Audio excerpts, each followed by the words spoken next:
All right, so again, just in case you can't see that, the three terms I want you to distinguish between balance of payments, current account, net trade. What is the difference?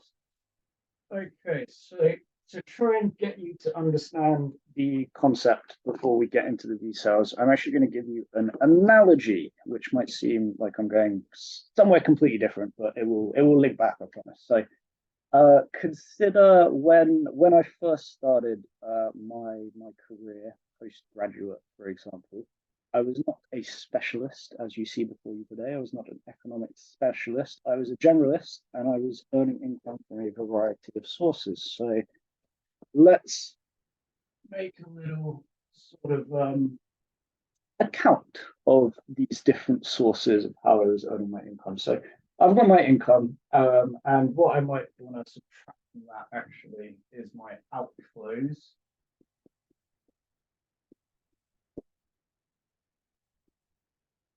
So I've just graduated, I've finished university, I need to earn money, I need to pay rent, blah, blah, blah. I'm going to have certain inflows as I earn money and certain outflows. Okay. So what I might want to do is split this when I calculate how much money I'm making postgraduate, how much I'm spending. I want to split this into tutoring inflows and outflows, martial arts inflows and outflows.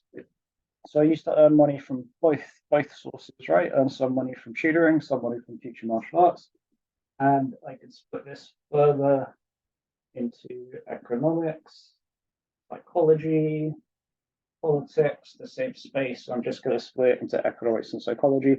So I've got my overall balance of how much money I'm making versus how much I'm spending, and I've divided this into different ways I'm making money or spending money. And what I might then do as a final step is say, okay, economics this year I made £5,000 teaching economics. However, I spent £2,000 on travel, books, whatever, whiteboard, pens. Probably wouldn't actually be that much, but it doesn't matter. The point is, I calculate my ins and outs for economics, and then I can see, okay, net, I am plus 3,000 for economics. And then maybe for psychology, maybe this is why I'm not a generalist anymore. Maybe I only made 1,500 from psychology tuition, and I spent 2,200 on it, and now I'm minus 700 overall. Okay. And then what can we now say about my overall tutoring income, assuming this is all that I'm doing? Well, we can simply add our sort of net gain or loss to each branch, each type of tutoring we're doing. And we just sum these two together and say, okay, tutoring overall, we are earning net 2,300. So if you take all the money that's coming in to my account from tutoring and you subtract all the money going out that's related to tutoring, we have net 2,300. And then I could do the same for martial arts. So in would be like you earn money from selling lessons. Out would be you have to buy like the equipment, the shields, the helmets, whatever. So same kind of thing. Now, first question to you guys is why would I split it up like this? Why wouldn't I just like ignore all of this detail and just make one column of in and one column of out, and then just include everything, like all the tutoring, whether it's economics or psychology, all the martial arts, just on that side, and vice versa? Why wouldn't I do that? Why would it be useful for me to split up my accounts in the manner I have? So answers in the chat as usual. Is it not simpler to just look at one account? So Krishna and Drew, very good answers. Krishna said to see what is generating the gains and the losses. Exactly, perfect. So this is much nicer because rather than just seeing overall, am I gain or loss, I've broken it down into these different areas, and I can do things like say, okay, economics, yes, that's going very well. We don't need to put much more effort into that. Psychology, or maybe I should drop it completely, or I need to improve what I'm doing. I need to become more productive. I need to improve the quality of the psychology lessons so that the in number goes up, or I can try and save money on the things I'm spending so that the out value goes down. But yes, effectively, and Huti's just given a really good answer as well. You've got differentiated products, good. If you're not a specialist, if you're generalizing, if you're doing lots of different things, it just kind of makes sense. As Dhruv and Krishna have also indicated, that you kind of want to see what is doing the best, what is not doing so badly, so well. So this is really all the balance of payments for a country is, okay? And the overall, so let's say tutoring was plus 2,300 and martial arts, just as simplicity was plus 1,000. I'd have an overall 3,300. And the term, the balance of payments, is the same concept. It's the overall inflows minus outflows for a country with regards to international economic activity. So anytime money comes in from another country, or anytime money goes out to another country, for any reason at all, this would be recorded on the balance of payments. The balance of payments is literally something like this. It's just loads of in columns and out columns, and you just record money coming in and money going out, but you do that for the whole country every time someone sends money to another country, or every time someone sends money to this country from another country. So the overall account of international monetary flows is the balance of payments. So the balance of payments is an overall account of international monetary flows, i.e. it records all inflows and all outflows attributed to international economic activity. So the imbalance of payments, the overall. But again, it doesn't make as much sense to just do one overall account when you're not a specialist. Obviously, an economy is going to be producing hundreds, thousands more even of different goods, services, whatever.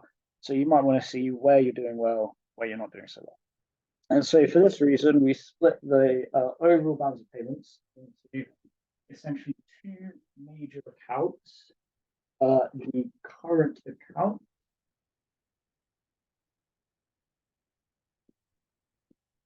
and the financial account.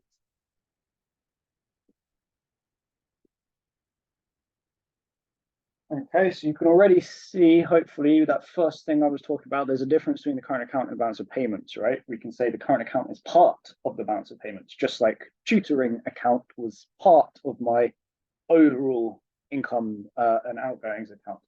So you've got your current account and you've got your financial account. And the important question here is, what is the difference? Why have we split them in this way? What does the current account cover? What does the financial account cover? And remember, in my example, you just had tutoring and martial arts. So it's a similar kind of thing, two different ways of making money and spending money. And it's actually quite simple. The current account deals with trade and income flows. So it includes trade and income flows. Whereas the financial account includes investment / capital flows.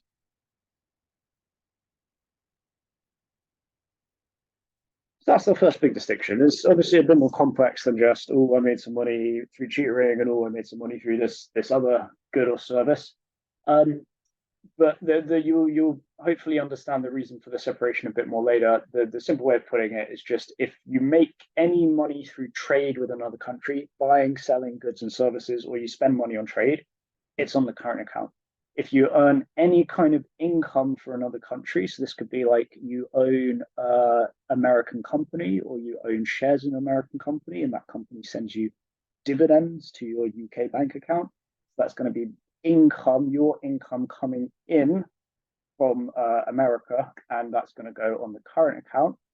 And then anything to do with an investment or capital purchase, so let's say you buy a factory or you start a factory in another country, that's a investment or capital flow, the actual purchase of capital or purchase of a company or starting with a new company. that's going to go in the financial account.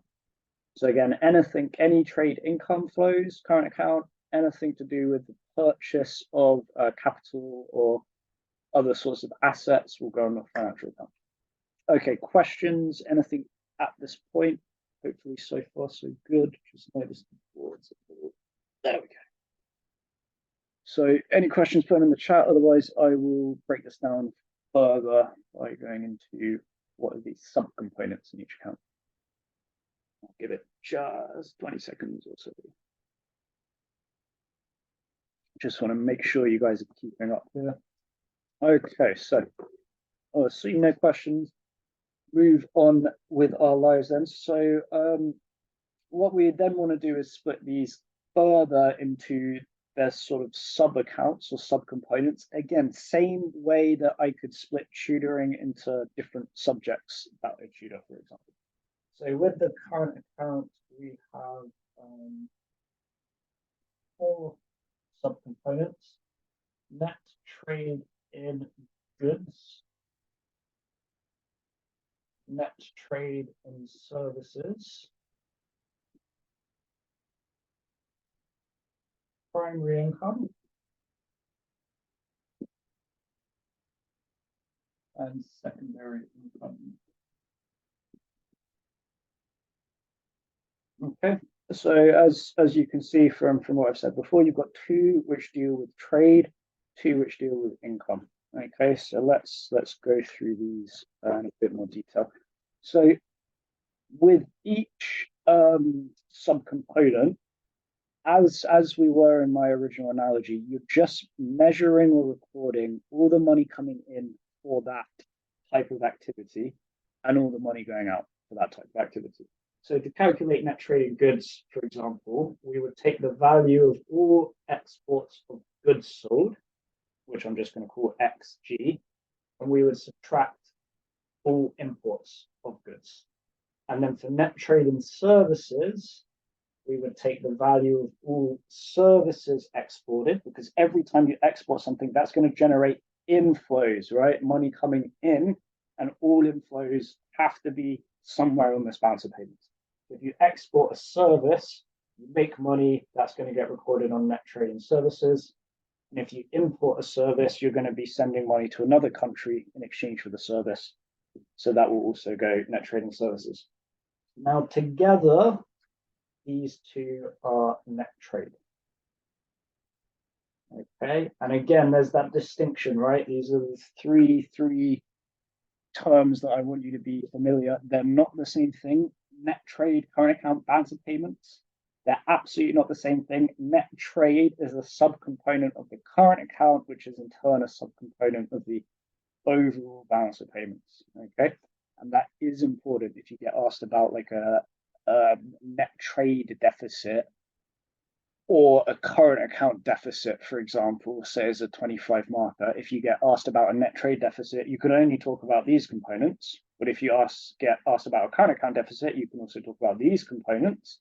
And if you got asked about the overall balance of payments deficit, that's potentially the easiest one, because you can also bring in the financial account. So hopefully that makes sense, like, because they're different things and they include, like, net trade only includes these 2, current account includes all these 4. The amount of options you have for a question is really important, depends on which term you get asked about exactly. So okay, primary income and secondary income then. So primary income, it's really just, again, inflows minus outflows. We don't have any special lettering for this. You could say YP, primary income, but again, we don't really have any special lettering. Now, what does this include? It's going to be things like dividends and interest primarily. There are other sources, and you can do a bit of digging if you want, but those are going to be 2 of the major ones. So this would be income earned if you own foreign shares, or that's the dividends, or income earned if you have a foreign bank account. So if you have savings in another country, generate interest on those savings. If that interest sent back to a UK account, that's an inflow of primary income, right? So I think this one here I'm going to highlight actually. Primary income is often the most important one to understand for the more advanced points. Basic answers, if you want to write a sort of good but not exceptional answer in terms of detail and theory, you'll probably just be sticking to trading goods and services, and that's what a lot of less confident students will do. Primary income, understanding this one, and particularly the relationship between this and the financial account, is the key to a lot of the more advanced points. Okay, so secondary income is also just going to record inflows minus outflows, but this only includes transfers. Because you might be asking, well, what's the point of having two income accounts? Doesn't this kind of cover, income flows in and income flows out? We have a separate account for transfers. Anybody, and Jenna, I'll answer your question in a second. Anybody define a transfer for me? What is the difference between a transfer and other like monetary flows? Like a dividend payment or an interest payment, for example. I don't know if you guys will cover it. I can't remember whether I covered this last year. Possibly. If anyone knows, put it in the chat. As usual, I'll give it like 20 seconds. Not, I will just intervene. And Jenna has asked to reread the bullet points for primary income. No problem. I've put dividends and interest. That's it. So inflows minus outflows and includes dividends and interest. Okay, Drew says a transfer is money moved without any product going the other way. Good. Harsh says movement from one account to another. A Hootie one-way payment. Yes, lots of decent answers there. A transfer, effectively a flow of money for which no good, service, product is exchanged in return. Free money, basically. So you're not paying someone for the fact that they bought a share or the fact that they're holding savings at your bank. These are all payments, income flows that are really given in exchange for something, right? You don't get dividends because the company is nice. You get dividends because you bought shares in that company. So you provided them with something, and the dividends is your return on that. So a transfer, there's only movement one way, as one of you has very, very nicely said. Nothing is exchanged in return. The most common form of this in macroeconomics, and the only one you need to worry too much about is aid. So international aid. Interesting. AO2 is UK recently, I think 2022, but check the date if you want the date. Announced it was cutting aid spending, so that should then reduce our outflows of secondary income and lead to a improved overall current account position. So okay, that's effectively it for the structure of the current account. And in terms of the kind of questions you might get on this, typically only going to be multiple choice. They could do a 50 marker on structure of the balance of payments. I've never, off the top of my head, I can't remember one. But I think they could do it. I think the most likely form of question you get on this is actually a maths question, where they give you some figures for the different accounts and ask you to calculate the overall current account balance or the overall balance of payments balance. And this is really, it should be quite easy as long as you know the content, like as long as you can remember this. And obviously I've put it in this hopefully more memorable format. It really shouldn't be too difficult. You get like a table, and the table will say the UK spent 2 billion on imports of services, and it made 1.5 billion exporting services, and it spent 2 billion on interest payments to other countries, and it earned 1 billion from dividends. And then you just have to literally calculate the balance in each subcomponent. So let's say it's 2 billion and 1 billion for exports. So always do inflows minus outflows. So inflows 1 billion minus 2 billion, outflows equals minus 1 billion. And you would do that for each subcomponent and then add all of the results together, add all of the inflows minus outflows together to get the overall current account position or balance. And then if you got asked for the balance of payments, I don't think they do that because it would just include so many numbers. But just in case, you would do the exact same thing, but for this and the financial account, and then you'd add together the current account balance and the financial account balance, get the overall balance of payments. Again, any questions? Kushi has said, could you put remittance payments under primary income remittance payments? Oh, I get asked this every year, and I feel like I always forget. It's I think it is primary income. It might even have its own little subsection of the balance of payments. Because okay, so here's what my memory drags up on this. They changed the labeling of the components a few years ago. So that used to be the capital account. And remittances, I think, got switched around, like which account it was recorded in got switched around. So remittances isn't that important for the UK context, which is why I just haven't included it here at all. But it is potentially important if you're talking about developing countries. You can make some nice points with remittances. So I don't want to say what I think it is in case I'm wrong. Give it a Google. From my memory, it's not that easy to actually find out. And one thing you need to watch out for is different countries record it in different ways. So I think the way the US records remittances, like which component the US records remittances, is different from where the UK records remittances, which is very confusing when you Google it. So yeah, I'm gonna leave that one as a off the top of my head. I can't quite remember exactly whether it's primary income or not, but give it a Google would be my advice. Devian says international aid for secondary income. Yes, international aid would be the main form of secondary income. So okay.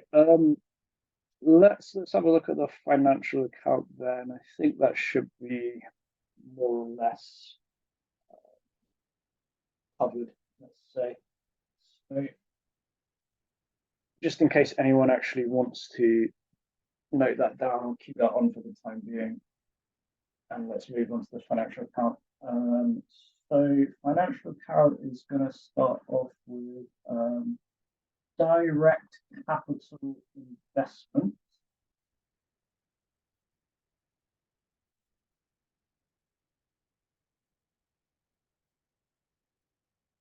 And then you've got portfolio investment.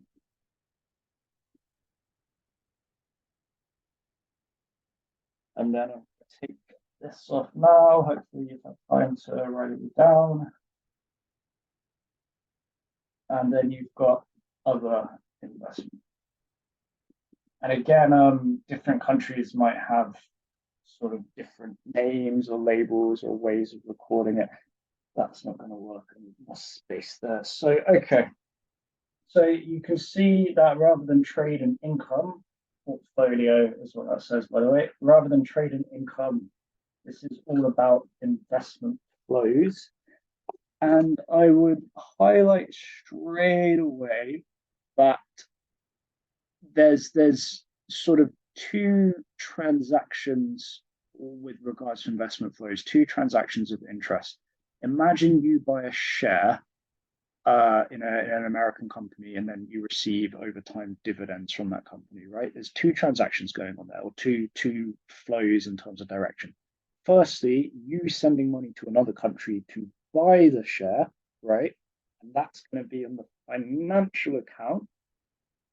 Second, and in the future, there will be recurring income flows, dividends back to your country. So initially, you buy the American share, that's going to go in their financial account. That's an investment flow. But in time, over the long term, you buying a share generates income, primary income on the current account. So there's this very interesting relationship again between primary income and the financial account, where let me summarize it. Short-term capital outflows, So if you buy, what I mean by that is if you buy capital from other countries, short-term capital outflows create long-term inflows of primary income. So again, short-term capital outflows, you buy investments in other countries, just think you buy Apple shares, right? That generates long-term primary income inflows. Okay. Again, any questions about that, put them in the chat. So, okay, what is the actual difference between these types of investment then? So direct capital investment is not really the same thing as FDI, if you've heard the term FDI, but is very, very similar concept. Is basically where someone buys a controlling stake in a foreign company or just outright starts their own company in another country. Controlling stake here defined as 10% or more, I believe. So if I buy 10% of Apple shares, that would be an outflow of direct capital investment. So, and it's an outflow because I'm sending the money away to America, right? What if an American investor, like the guy who bought Chelsea, what's his name? Todd Boehly? Todd Boehly? I can't. But Todd, let's just call him Todd. Todd B. So he bought Chelsea Football Club, right? That's American. That's the other way around. An American investor buying a controlling stake. I don't know what percentage of Chelsea owns, but it's certainly more than 10%. Buying a controlling stake in a British company, that creates an inflow, right? Because that's money coming in exchange for the shares in Chelsea Football Club or whatever have you. So again, it's just inflows minus outflows. Everything is just inflows minus outflows. And the key is 10% or more shares. Or if you just start another company in another country. So let's say I start a company in France. How do I start a company in France? I'm going to buy land, I'm going to need to buy capital, I'm going to need to buy raw materials, whatever. If I'm starting a company, obviously I own 100% of the shares. If it's my company, I'm starting it, I own the land, I own the capital, whatever, then that counts as direct capital investment as well. So if you're buying part of the pre-existing company, 10% or more, or you're starting your own company in another country, that's going to be outflow of direct capital investment and an inflow for the other country. So again, just to clarify, and I know it can get a little bit like confusing with all these ins and outs. If I buy an Apple share, that's an outflow of direct capital for the UK, and it's an inflow of direct capital for America. So, okay. Portfolio investment, on the other hand, is just when you're not buying 10% more. So no controlling stake. Again, in minus out, no controlling stake. And this might also include things like bond purchases. And the reason it's called portfolio investment is because when you have like a bunch of shares or bonds or things like this, it's often termed your investment portfolio, like an art portfolio or something. So portfolio investment is kind of like referring to, it's not investment by people who want to run company, own the company. It's more like people like me who are buying the odd share in Apple or the odd government bond, not like big time investors making big multi-billion or million-pound share buyouts.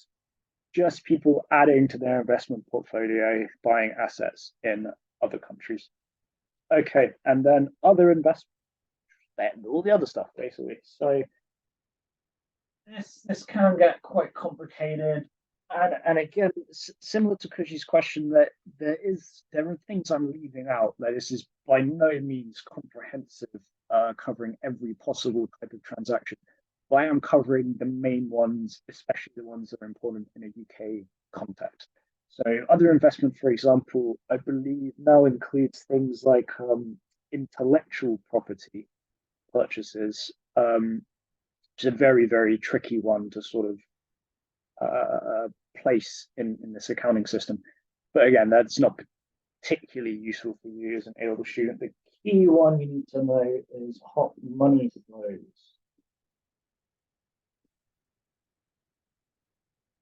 Or currency purchases also go in here, but that's very similar to hot money flows. So a hot money flow, if you haven't heard the term before, is basically when someone moves their savings to another country. Why would you do that, guys? Why would you move your savings to another country? don't know if anyone mentioned it to this class, but I genuinely considered moving my savings to East Asia a couple of years ago. Kushi, Rishi, well done. Harsh, Harsh has given his own answer, but it's a very, very good one. Um, so Kushi, Rishi, Leah have all said higher interest rates, and that's spot on. So interest rates in East Asia are like 5% higher average than the UK. So I was considering moving my money to East Asia. Um, and that's the key reason is basically higher interest rates. So whichever country is the highest interest rate will typically attract hot money flows from other countries. So it's going to generate inflows, and other countries will have outflows. Whereas if the UK has a very low interest rate, you won't get hot money inflows because no one will want to save in the UK, but you will have hot money outflows as people like me think about putting money in other countries where the interest rate is higher. So I'm also going to bring up Harsh's answer because it was really good, even though it was different. He said maybe you would move your savings to another country to avoid higher inflation, which is not what we associate with hot money flows. This is about interest rates, but he's spot on. It's a really good answer. If you have really, really high inflation in your country, the value of your savings is decreasing with that inflation, right? If the inflation is 10%, your savings have effectively decreased by proportionate value. So Harsh is spot on. That is another reason you might want to move your savings to another country. Although hot money flows deals mainly with the idea of interest rates, causing people to move money to other countries. So Krishna's had an interesting one as well, which again I'm going to bring up just because it's interesting. He said currency strength. Would you move your country, your savings to another country because of the currency strength? I would say potentially. I think maybe a simpler way of looking at it is if you thought there was going to be a currency movement in your favor. So if you thought the dollar was going to appreciate against the pound, you might want to move your savings into dollars, wait for the appreciation to happen, then trade back, and you'd have more pounds than you started with. So that again, it could be an interesting reason, but not really what we focus on for hot money flows. Okay, so um, again, I would stress just because I think this is maybe one of the most useful ideas in this topic for the complex material. These are not entirely separate accounts, right? Current account and financial account. The key link between them is our primary income balance.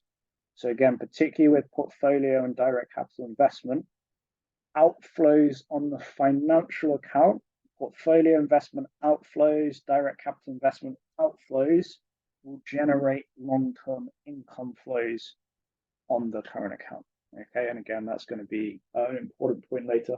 So if you have any final questions, put them in the chat. I didn't think we'd have time today, but I wanted to get some mathsy multiple choice questions on this. I would encourage practicing trying to find a few of those kind of questions. Literally, they'll just give you a table of like values for different things in the account, and they'll be ask you to work out the total account balance or whether there's a deficit or a surplus. I would practice. I know I've said it's really easy, and it is, but students tend to make mistakes on those questions, easy mistakes, from my experience. And I think a lot of the time it just comes down to a lack of practice. Is one thing understanding a concept, right? But if you've never applied it before, there's a higher chance of a mistake, even if you understand it.